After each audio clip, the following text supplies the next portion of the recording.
Hero Vishal Sai ధనుష్కను వివాహం చేసుకోబోతున్నారంటూ కాలీవుడ్లో సోమవారం ఉదయం ప్రచారం జరిగిన సంగతి తెలిసిందే. దీంతో వీరిద్దరి పెళ్లి అంశం సోషల్ మీడియాలో హాట్ టాపిక్ అయింది. తాజాగా ఈ అంశంపై వీరిద్దరూ స్పందించారు.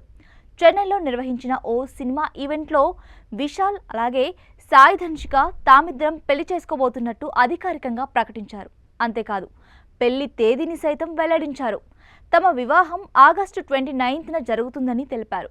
ఆగస్టు 29న విశాల్ పుట్టినరోజు కావడం గమనార్హం. సాయి ధనుష్క చాలా మంచి వ్యక్తి.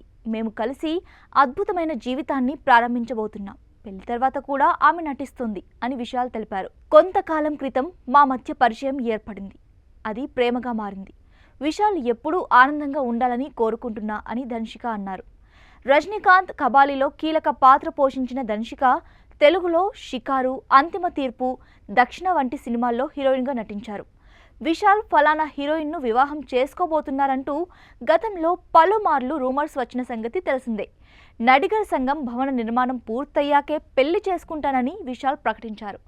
ఇటీవల ఆ బిల్డింగ్ పూర్తయిన సందర్భంగా మీడియాతో మాట్లాడుతూ త్వరలోనే పెళ్లి చేసుకుంటా, నా జీవిత భాగస్వామిని కనుగొన్నాను అని చెప్పారు.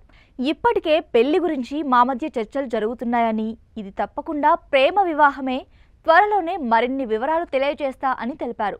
ధనుష్క నటించిన యాక్షన్ మూవీ యోగిదా ఆడియో ట్రైలర్ లాంచ్ ఈవెంట్కు విశాల్ అతిథిగా హాజరు కాబోతున్నారన్న ప్రకటన వెలువడడంతో వారి పెళ్లిపై ప్రచారం ఊపందుకుంది. అదే వేదికపై నుంచి విశాల్ ధనుష్క అభిమానులకు శుభవార్త చెప్పారు.